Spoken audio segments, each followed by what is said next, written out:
In ThingLink, you can upload background music, ambiance sounds, sound effects, or voice narration to your ThingLink images, whether they're 2D or 360, to create more immersive and educational experiences. The audio can either be an existing MP3 file that you can upload to the platform, or you can record the narration directly within ThingLink. However, you will not be able to download the audio that you record within the content.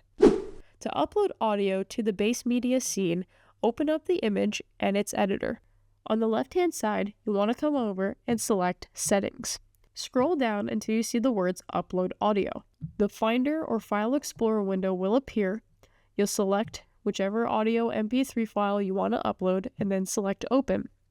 Once the audio is uploaded and processed, the image will now turn into a video recording.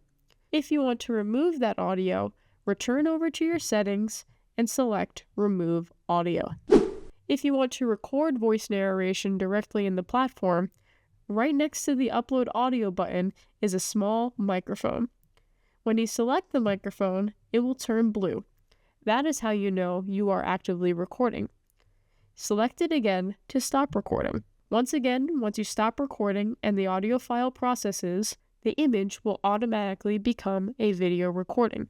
If you want to remove the audio, return to your settings and select Remove Audio. The process of adding audio to a text and media tag works in a similar fashion. You can either add a new text and media tag, or you can select an existing one within your project. Once you open the tag, come on over to the left-hand side in the Settings menu.